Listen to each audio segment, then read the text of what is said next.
Saudara-saudaraku yang terkasih, kita perlu mewaspadai dan tidak meremehkan perasaan-perasaan negatif yang muncul dalam diri kita. Misalnya, merasa diri kecil dan merasa diri selalu ditolak. Perasaan-perasaan negatif ini rawan bisa mendorong kita untuk melakukan kejahatan. Saudari-saudaraku yang terkasih, berjumpa kembali bersama saya Inspirasiku di Antara. Renungan Harian Jumat 6 Februari. Hari ini kita bersama seluruh gereja Katolik memperingati Santo Paulus Miki, imam dan kawan-kawan martir. Semoga kita bersama keluarga, komunitas kita, selalu dalam keadaan baik, sehat, dan tetap bersemangat. Marilah kita mengawali renungan kita dengan tanda kemenangan Kristus.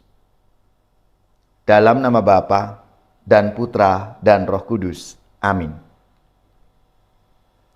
Allah Bapa sumber kerukunan dan kedamaian, Engkau menganugerahi kami cinta kasih dan damai untuk kami hidupi dan kami bagikan kepada sesama. Kuatkanlah kami dengan Roh Kudus-Mu, agar kami dapat saling menolong dan membantu, demi mewartakan kemuliaan dan belas kasih-Mu. Dengan pengantaraan Yesus Kristus Putra-Mu Tuhan kami, yang bersama dengan Dikau dalam persatuan Roh Kudus, hidup dan berkuasa, Allah sepanjang segala masa. Amin. Dalam nama Bapa dan Putra dan Roh Kudus. Amin. Inspirasi kita hari ini dari Injil Suci menurut Markus bab 6 ayat 14 sampai 29. Marilah kita siapkan kitab suci kita masing-masing. Kita akan membaca bersama-sama lalu merenungkannya. Pada waktu itu, Raja Herodes mendengar tentang Yesus, sebab namanya memang sudah terkenal. Dan orang mengatakan, Yohanes Pembaptis sudah bangkit dari antara orang mati. Dan itulah sebabnya, kuasa-kuasa itu bekerja di dalam dia. Yang lain mengatakan, dia itu Elia. Yang lain lagi mengatakan, dia itu seorang nabi, sama seperti nabi-nabi yang dahulu. Waktu Herodes mendengar hal itu, ia berkata, "Bukan, dia itu Yohanes yang sudah kupenggal kepalanya dan kini bangkit lagi." Memang Herodeslah yang menyuruh orang menangkap Yohanes dan membelenggunya di penjara. Berhubung dengan peristiwa Herodias, istri Filipus saudaranya, karena Herodes telah mengambilnya sebagai istri. Karena Yohanes pernah menegur Herodes, "Tidak halal engkau mengambil istri saudaramu." Karena kata-kata itu Herodias menaruh dendam pada Yohanes dan bermaksud membunuh dia. Tetapi tidak dapat, sebab Herodes segan akan Yohanes karena ia tahu bahwa Yohanes adalah orang yang benar dan suci. Jadi ia melindunginya. Tetapi setiap kali mendengar Yohanes, hati Herodes selalu terombang-ambing, namun ia merasa senang juga mendengarkan dia. Akhirnya, tiba juga kesempatan yang baik bagi Herodias ketika Herodes pada hari ulang tahunnya mengadakan perjamuan untuk para pembesar, para perwira, dan orang-orang terkemuka di Galilea. Pada waktu itu putri Herodias tampil lalu menari, dan ia menyukakan hati Herodes serta tamu-tamunya. Maka raja berkata kepada gadis itu, "Mintalah daripadaku apa saja yang kau ingini, maka akan kuberikan kepadamu." Lalu Herodes bersumpah kepadanya, "Apa saja yang kau minta akan kuberikan kepadamu, sekalipun itu setengah dari kerajaanku." Anak itu pergi dan menanyakan ibunya, "Apa yang harus kuminta?" Jawab ibunya, "Kepala Yohanes Pembaptis." Maka cepat-cepat ia pergi kepada raja dan meminta, "Aku mau, supaya sekarang juga engkau berikan kepadaku kepala Yohanes Pembaptis dalam sebuah talam." Maka sangat sedihlah hati raja. Tetapi karena sumpahnya dan karena segan terhadap tamu-tamunya, ia tidak mau menolaknya. Raja segera menyuruh seorang pengawal dengan perintah supaya mengambil kepala Yohanes. Orang itu pergi dan memenggal kepala Yohanes di penjara. Ia membawa kepala itu dalam sebuah talam dan memberikannya kepada gadis itu. Dan gadis itu memberikannya pula kepada ibunya. Ketika murid-murid Yohanes mendengar hal itu, mereka datang dan mengambil mayatnya, lalu membaringkannya dalam kubur. Demikianlah sabda Tuhan. Terpujilah Kristus.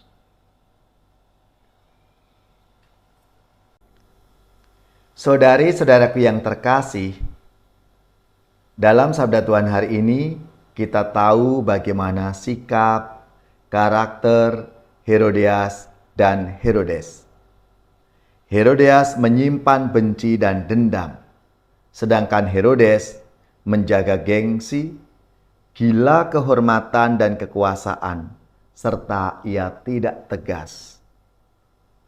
Perasaan-perasaan negatif itu menggerakkan Herodias dan Herodes untuk melakukan kejahatan yang lebih besar, yaitu membunuh Yohanes Pembaptis.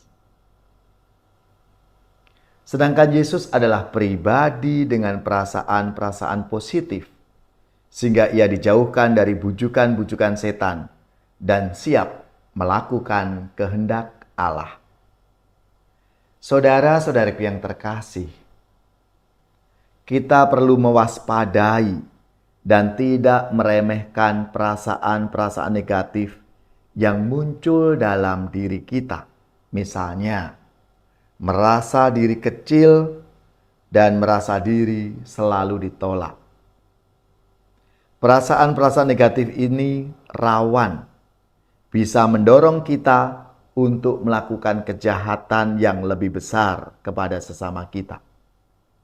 Oleh karena itu, sambil mengolah perasaan-perasaan negatif itu, kita mengupayakan untuk berpikir dan bersikap positif terhadap sesama kita.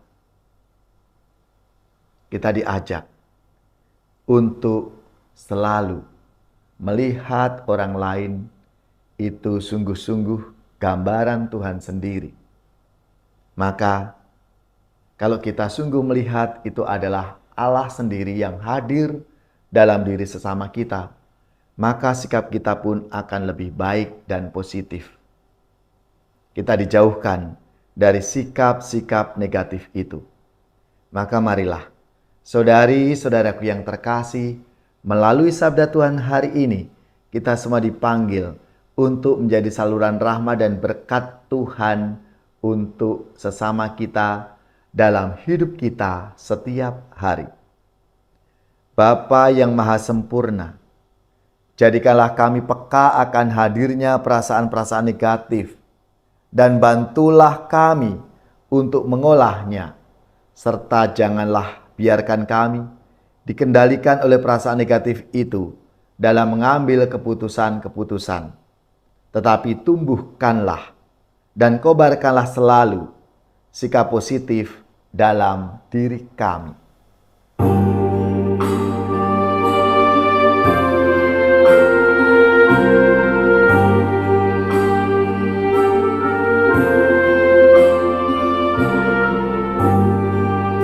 Andaikan aku pahami bahasa semuanya, hanyalah bahasa cinta, kunci setiap hati. Ajarilah kami Tuhan bahasa cinta kasih.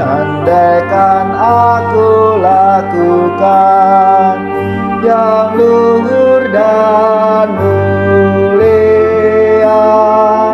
Jika tanpa cinta kasih hampa dan tak berguna, ajarilah kami Tuhan bahasa cinta kasih. Andaikan aku dermakan segala harta milik, hanya cintaku yang mampu membahagiakan orang. Ajarilah kami Tuhan bahasa cinta kasih. Cinta itu lemah lembut, sabar dan murah hati, tidak cari keuntungan, tidak megahkan diri. Ajarilah kami Tuhan bahasa cinta kasih. Saudari-saudaraku yang terkasih, marilah kita mengakhiri renungan kita hari ini dengan mohon berkat Tuhan. Kita akan menerima tugas perutusan. Marilah kita siapkan hati kita untuk menerima berkat-Nya. Semoga saudari-saudara sekalian, keluarga-keluarga dan komunitas kita, orang-orang yang kita doakan, mereka yang sakit, yang menderita, seluruh tugas, belajar, pekerjaan, usaha, serta karya pelayanan kita, dibimbing, dilindungi dan diberkati oleh Allah yang Maha Kuasa, Bapa dan Putra dan Roh Kudus. Amin.